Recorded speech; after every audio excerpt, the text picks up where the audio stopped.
Salut à tous et bienvenue sur l'OM au café, votre rendez-vous quotidien sur le Phocéen avec l'actualité de l'Olympique de Marseille. Je suis très heureux de vous retrouver en ce début de semaine, très heureux de dire bonjour. Voilà, je check un peu vos messages sur le chat à Dutch of Marseille. Voilà, ça y est, c'est parti, ça défile, ça part dans tous les sens. OM Futur, Ofada, Vampire, Loïc 50, Saona, Jacques Kashkar.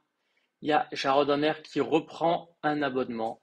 C'est son 20e mois d'abonnement à Jarod. Le mec, voilà, il aurait pu prendre la grosse tête. On l'a vu dans des pubs Uber Eats. Ça y est, il est pote avec Dimitri Payet. Il aurait pu se dire, allez, ciao le phocéen. Et non, il est là. Vélodromadaire qui est là aussi. Est-ce que c'est le Vélodromadaire de Twitter? Hein? Il me fait bien rire en tout cas.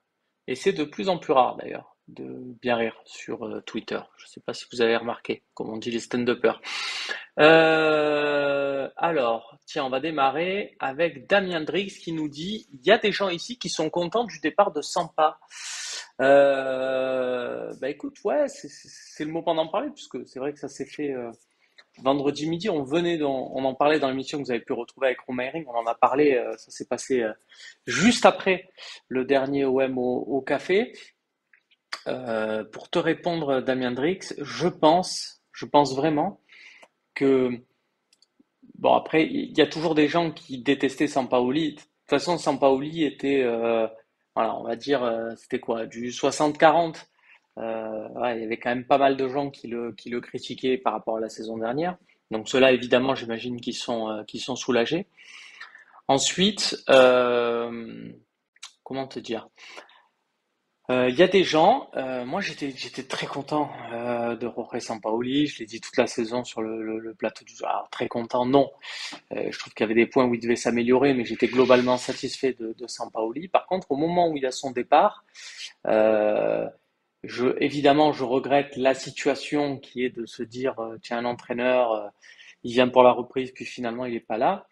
Et je tombe quand même dans une sorte de pragmatisme qui est de me dire, si c'était pour qu'il soit dégagé en décembre et que la saison soit finie en décembre, vaut peut-être mieux le dégager maintenant et démarrer la saison avec un autre coach. Donc je pense que c'est ce raisonnement-là, ce côté timing, qui fait dire à une partie de supporters de l'OM qui n'était pas forcément anti-Sampaoli, de se dire, bah tiens, tant qu'à ce qu'il y ait un départ, autant que ce soit maintenant. Voilà, ça fait pas de toi un anti-Sampaoli, peut-être j'aurais préféré qu'il reste, mais en même temps, c'est la beauté aussi du football, hein. Tu le sais que quand on se qualifie en Ligue des Champions, généralement, la saison derrière est assez compliquée. Donc, tu te dis, est-ce qu'on y gagne ou pas? Ça, on le verra. Pouah, le train de la hype approche, les amis. Alors, pareil, deuxième, je ne sais pas si vous avez remarqué de l'émission, les émoticônes à côté que nous propose Twitch pour le train de la hype. Bah, c'est pas du tout des TGV, donc du coup j'ai un peu du mal à comprendre. Enfin, voilà, on va continuer avec vos questions. Ah, toutes les émoticônes tombent, ça y est, c'est train de la hype. C'est la hype! Voilà, toujours avec ces émoticônes que je ne comprends pas. Salut, hormis la liste hallucinante de Sampa, peut-on comparer Sampa Touré avec AVB Ncham? Dans le sens, je comprends Nico Amskas, dans le sens où c'est un peu l'avenue d'Encham qui a fait partir Villas-Boas, et ça serait peut-être l'avenue de Touré qui aurait fait partir Sampaoli. Oui, il y a de ça, il y a de ça, et le dénominateur commun, du coup, c'est Pablo Longoria. Donc après, je pense que c'est juste, euh, comment ça s'appelle, une confrontation qui est éternelle dans le football et qui est plutôt bon signe parce que sinon, ça veut dire qu'il y a entente. C'est pas, c'est-à-dire que d'un côté, tu as et les fois où ça s'est pas passé, comme notamment avec Rudy Garcia, ben on a été dans le rouge financièrement. Donc il te faut un directeur sportif, un président, quelqu'un qui veille sur le long terme et donc qui soit là pour te recruter des joueurs en veillant aux finances du club. Encham, c'est un prêt, il est reparti, ça nous a rien coûté, entre guillemets, si ce n'est son salaire pendant 4 mois. Isaac Touré, c'est un jeune, c'est un prospect, c'est quelqu'un qu'on pourra revendre plus cher pour l'avenir qui vient avec un. Donc, il y a la vision long terme qui se confronte à la vision court terme de coach qui, comme tous les coachs, veulent des mecs pour maintenant. Sampaoli, il voulait signer Witzel. Il s'en foutait qu'on lui fasse 3 ans, 4 ans même de contrat. Il allait l'utiliser pendant 1 an et derrière, si Witzel il est bouilli et qu'on a encore 2 ans à essayer de le caser en Italie, c'est pas son problème à lui. Donc voilà, il y a ces deux oppositions-là et bah, ça crée forcément des désaccords, mais c'est le cas dans le football, dans plein de clubs. Et donc c'est bien d'avoir en même temps des entraîneurs. Moi je pense que si c'est le prix à payer, c'est d'avoir ce fameux truc de se dire on sera jamais tranquille et compagnie, mais moi je le paye ce prix-là en tant que supporter de l'OM. Si de se dire on a une instabilité ou quoi que ce soit, pourquoi pas? Moi ce que je veux c'est une stabilité des résultats. On n'est pas Lorient. Si c'est pour avoir Christian Gourcuff sur le banc pendant 20 ans, mais finir huitième, dixième, douzième de Ligue 1, ben, ça ne nous intéresse pas. Moi, je préfère quitte à ce qu'il y ait ce petit drama là, comme on sait très bien faire, mais qu'il y ait de la performance. Et pour avoir de la performance, il te faut un entraîneur qui cherche le meilleur chaque saison. On a eu Sampaoli, on a eu Villas-Boas, voilà. Et il faut d'un côté des dirigeants qui, eux, pensent long terme, économie, et qui se disent, voilà, on va pas sinon signer tout le monde, et puis après, dans 6 mois, ben, on est mort. Donc il faut, voilà, les deux, et donc ça crée des crispations parce que chacun tire dans son sens, mais s'ils tirent dans leur sens, ça veut dire qu'ils veulent faire le meilleur possible, le meilleur bilan possible. Donc pour moi, c'était une bonne chose. Salut Romain, au vu de la rapidité de l'arrivée de Tudor, le départ de Sampaoli n'était-il pas prévu par le board Olympia? Bah, c'est toujours pareil, c'est-à-dire que s'ils ne le prévoient pas, on va leur tomber dessus. S'ils le prévoient, on dit ah, en fait ils s'attendaient que ça, que Sampaoli pète les plombs. C'est des méchants quoi qu'il arrive. Euh, Effectivement que c'est prévu. Moi je reste convaincu que peut-être Tudor c'est pas l'option numéro un, mais que à choisir entre un mec qu'on allait pouvoir faire venir, mais qu'il allait falloir attendre un peu ou qu'il allait avoir des discussions un peu plus longues, et un Tudor qui dit ok je viens lundi, je suis là, on démarre l'entraînement, ben, ils ont préféré cette solution-là. Voilà. Euh, il ne manque plus que Longoria. Ben non, Longoria il va pas partir maintenant quand même. Il y a que moi où j'ai l'impression que cet été n'avance pas. Vivant la reprise des matchs. Yann Matt, il fait quand même très chaud, hein. Euh, que te dire d'autre par rapport au fait que ça avance pas peut-être au niveau des recrues? Il n'y a aucune inquiétude là-dessus. Maintenant, ça va arriver vite. On est dans une saison particulière avec un calendrier, avec le mondial le mondial au Qatar en novembre, ce qui fait que tu vas avoir 5 matchs de Ligue 1 au mois d'août. Donc, tes 5 matchs de préparation vont être importants et vont être à suivre avec une attention particulière. Je sais pas vous, mais moi, les années précédentes, les matchs de préparation, tiens, je demande à Xavier qui est avec moi en rédac, est-ce que c'est ton cas toi aussi? Est-ce que les matchs de préparation, l'OM, les deux, trois premiers, tu sais qu'il y avait des jeunes, tu sais, tu les regardes d'un œil, mais tu te dis, bon, ouais, bon, on verra. Et... Ben là, j'ai l'impression qu'avec cette prépa, on a 5 matchs amicaux. Vu qu'il y a les 5 matchs de Ligue 1 qui arrivent en août, moi, mission accomplie pour le train de la hype, les amis. Merci à vous. J'ai vraiment l'impression que dès le premier match là contre Marignane Gignac, ça sera mercredi prochain, la semaine prochaine, à suivre sur le chaîne Twitch. Je crois que c'est sur BFM Marseille que la chaîne Twitch de l'OM. Et bien sûr, on vous proposera un éclairage complet sur le Phocéen.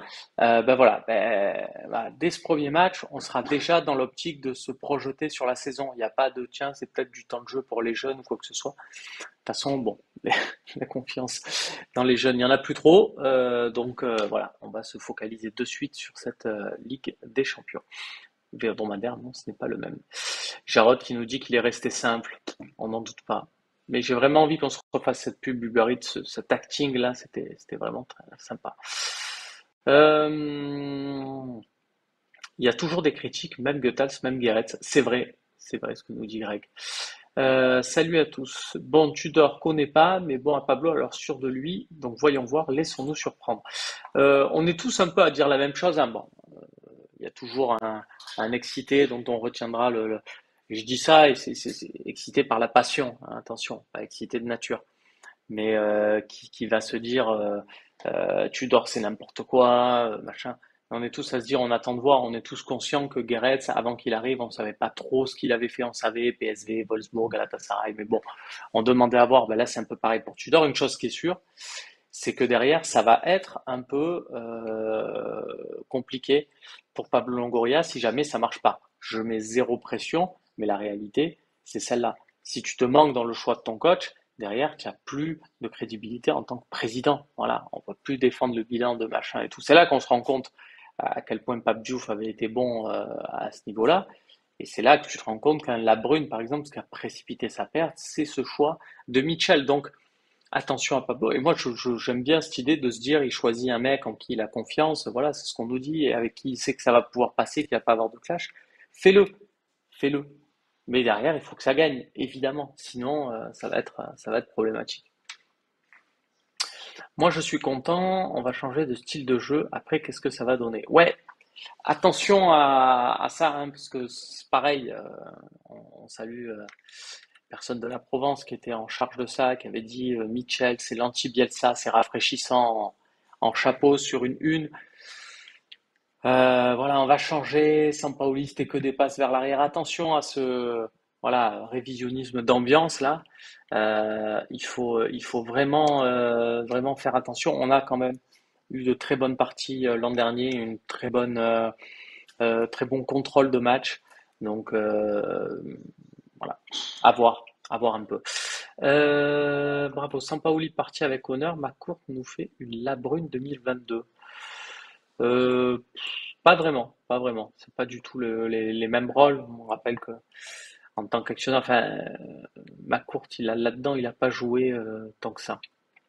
Je pars du principe, c'est Alex Bess qui nous dit ça. Je pars du principe que ces dernières années, les saisons 2 des coachs de l'OM sont mauvaises. Alors pourquoi pas changer maintenant? C'est pas idiot ce que tu dis, Alex. Maintenant. Pour moi, Sampaoli était quelque part déjà dans une année 2 parce qu'il était arrivé, il avait fait une fin de saison et c'est pas rien. Donc effectivement, Chess qui nous dit, imagine cette équipe avec ABB, j'attends les imagine cette équipe avec Sampaoli. Ça marche aussi avec les joueurs. Il y a des joueurs quand ils partent, il y a d'autres coachs. Eh ben on dit ah ouais, putain, t'imagines lui avec ce coach, il aurait été trop fort et compagnie. De suite, on refait l'histoire. C'est le charme du football. Ça nous permet de saluer Maxime Lopez, tiens, qui est sûrement de retour en Italie. Bonjour à Rousseau, le peuple olympien. Tu sais ce que tu perds, mais pas ce que tu gagnes. On va voir, c'est pour ça, mais on va pas condamner Igor Tudor avant d'avoir vu ce que ça donne. Le style de jeu de Tudor n'est-il pas plus proche du style OM que celui de Sampaoli? Pressing, physique, le jeu plus direct. C'est intéressant ce que tu dis, Slim, mais en vrai, si tu écoutes tous les coachs veulent récupérer haut, tous les coachs veulent une intensité pendant 90 minutes. Voilà, tous les coachs, tout le monde prône la même chose. Guardiola, Klopp, Igor Tudor, Pascal Duprat, Raymond Domenech. Maintenant, c'est qu'est-ce que je mets en œuvre pour convaincre mes joueurs qui sont capables de ça? Qu'est-ce que je mets en œuvre pour que mes joueurs soient physiquement capables de le faire? Voilà. Développer l'aspect physique, l'aspect tactique, football, et l'aspect psychologique. C'est les trois piliers. C'est à eux de voir. Des fois, c'est avec la personnalité ou autre que ça marche. Je suis pour le PSG. Ben, vaut mieux pas rester là alors, du coup, mon ami, c'est pas intéressant. Sampaoli qui voulait Griezmann. Ouais, attention à cette histoire. Personnellement, j'en suis pas sûr du tout. On récupère Strootman et Radonjic, c'est génial. Ça, on le savait, quoi qu'il arrive. Maintenant, ils peuvent n'être que de passage. C'est en tout cas la volonté du stade de l'OM de trouver une solution pour eux. Sampaoli met le doigt sur un manque d'ambition. Ça fait très peur vu la concurrence qui sont les clubs vendus qui, eux, se renforcent avec énormément d'argent.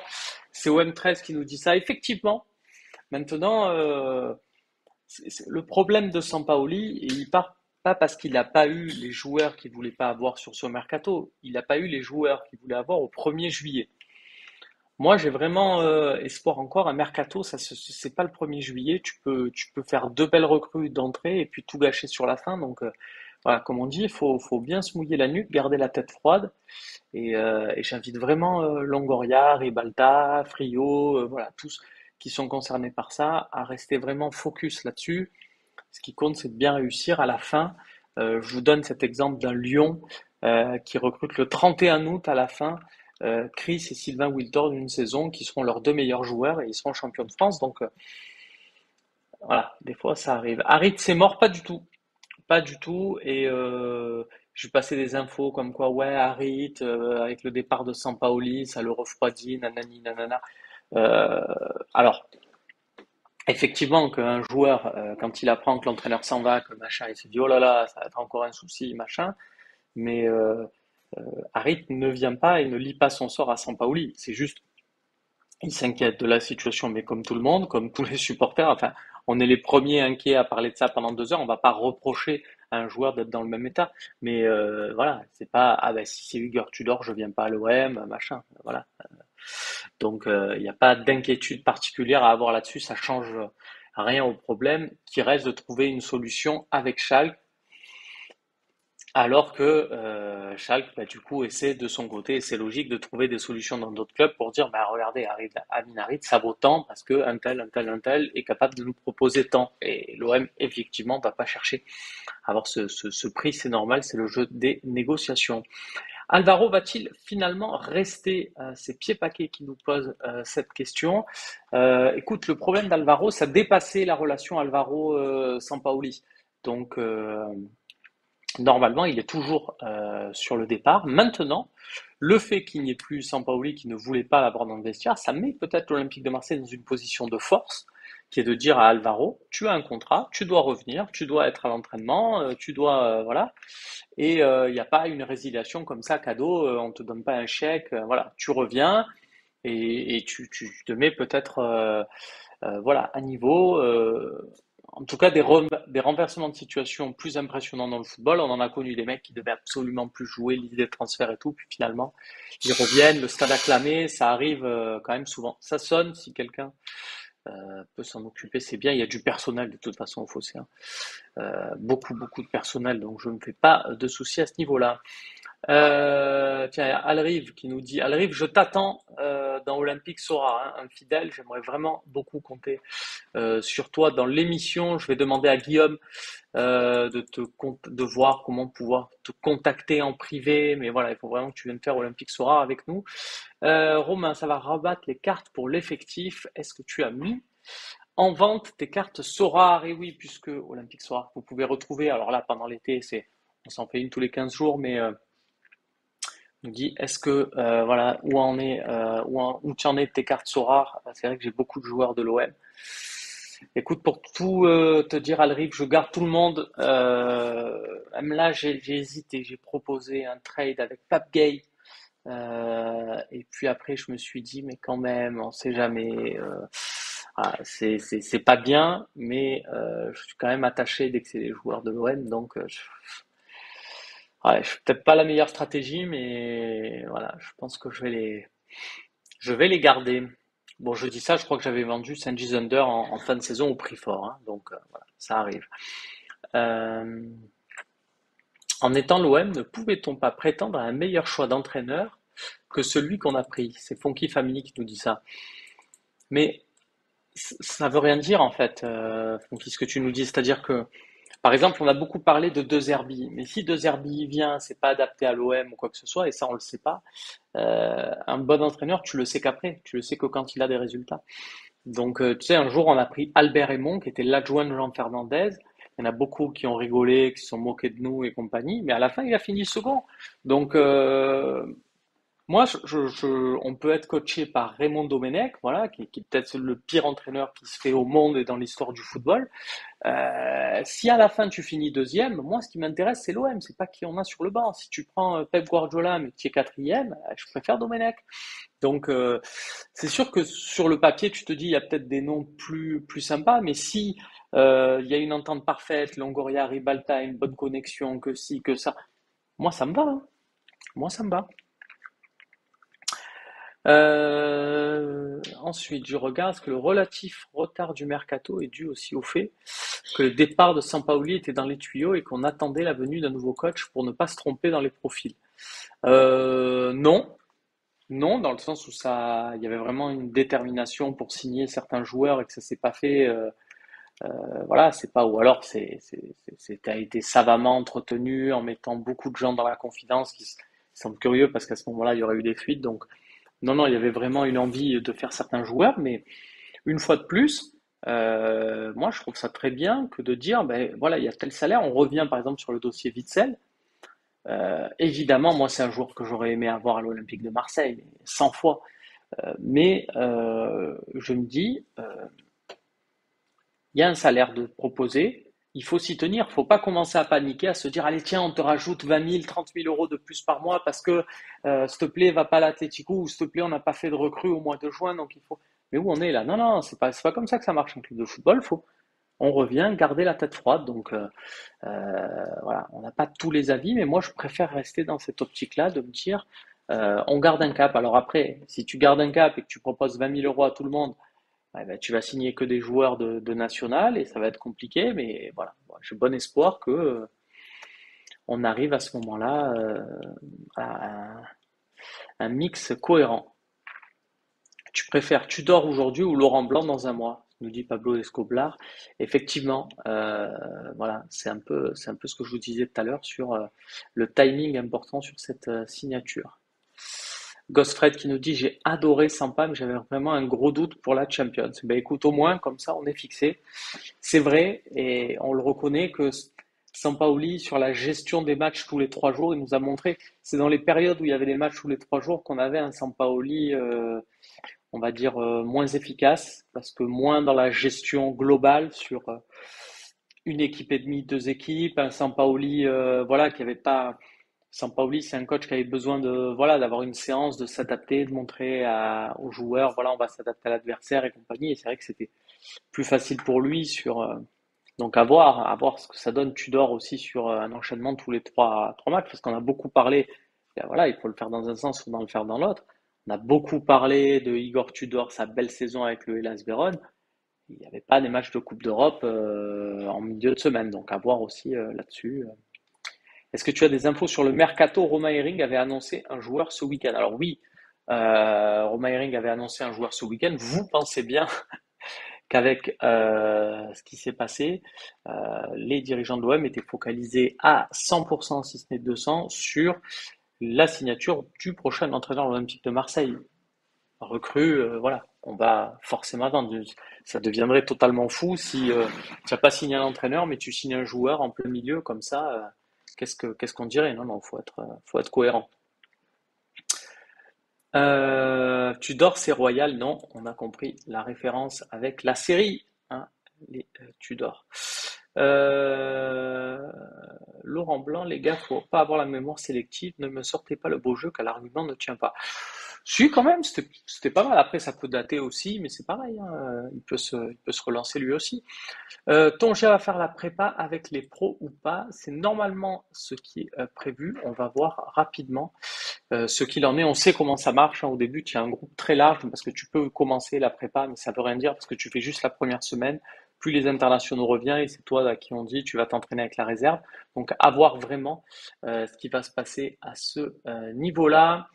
Les amis, il est 11h23, on va bientôt se quitter. Je regarde un peu vos messages. Certains disent que vis-à-vis du timing, le choix de Tudor est celui de Ribalta et pas de Pablo qui voulait Marcelinho.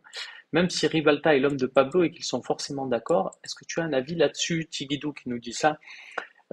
Tigidou, vraiment, j'en ai parlé tout à l'heure, Longoria, il joue sa crédibilité, son poste à l'OM, sans en faire trop, sans vouloir lui mettre de la pression et compagnie, mais il joue sa crédibilité sur cette nomination-là. Donc, il va pas s'amuser à prendre quelqu'un en qui il n'a pas confiance à 100%. Donc, même si c'est facilité par Ribalta, soufflé par Ribalta, ce que tu veux, voilà, il sait très très bien ce qu'il fait.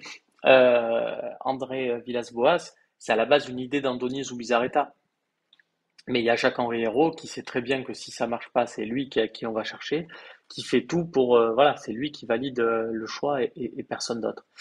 Camoranesi en adjoint, ça a de la gueule. Effectivement, après attention, parce que un adjoint, voilà, si c'est pour avoir un adjoint qui a de la gueule, ben voilà, on a déjà eu Ricardo Carvalho à l'OM, ça a eu de la gueule.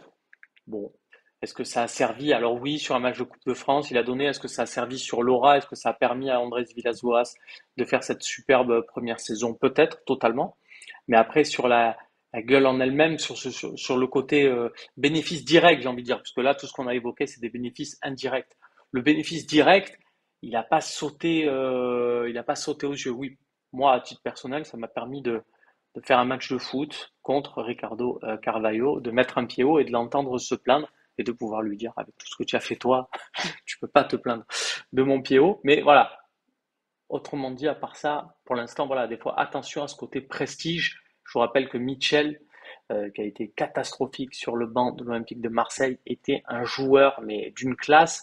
Je pense qu'il était au-dessus de Camoranesi. Donc, effectivement, Camoranesi avec la Juve, c'était quelque chose. Avec la sélection italienne, c'était quelque chose. Avec le Hellas Vérone, tiens, c'était quelque chose. C'est là où il s'est révélé. Mais on n'y est pas encore. Romain, tu préfères garder Milik ou prendre Giovanni Simeone? Je préfère garder Arkadiusz Milik. Mais vraiment, je pense qu'on voit, dès que c'est ailleurs, et c'est un défaut qu'on a tous, on voit beaucoup plus beau les joueurs quand ils sont à l'étranger, à l'extérieur, dans un autre club, que ce qu'on a chez nous. Mais je pense que Milik, c'est mon avis, est au-dessus de Giovanni Simeone. Voilà. Les amis, 11h26, on se quitte. Ne vous inquiétez pas. Que penses-tu de la suffisance de Bruno Chéroux qui se moque de l'OM sur le remplacement de coach? Euh, oui, effectivement, on va guetter. Après, sa vanne, bah, elle est pas si innocente que ça, dans le sens où Sampaoli, dans des conversations avec Longoria, a souvent pris exemple sur Lyon. Enfin, souvent, ça lui arrivait de prendre exemple sur Lyon en disant nous, ça avance pas, on est sur des mecs qui n'ont pas fait une saison complète de Ligue 2 et on va devoir jouer le podium avec Lyon qui fait signer un attaquant d'Arsenal et un milieu du Bayern. C'est vrai qu'en termes d'expérience, c'est pas pareil. Donc c'est pour ça, peut-être que Chirou l'a repris, c'est revenu aux oreilles de Chirou parce que les recruteurs parlent beaucoup entre eux et qu'il en a fait une petite vanne. Moi, sa vanne, elle me dérange pas. Je fais partie des gens qui manient l'humour et je suis pas du coup un juge de l'humour pour dire ah, ça c'est drôle, ça c'est pas drôle, ça on a le droit, ça on n'a pas le droit. Soit on vanne, soit on vanne pas. Donc on vanne, on donne. Il va falloir par contre accepter de recevoir. Voilà, ça sera le mot de la fin, les amis. On se retrouve très vite, dès demain, sur le Phocéen pour un prochain OM au café. Salut à tous.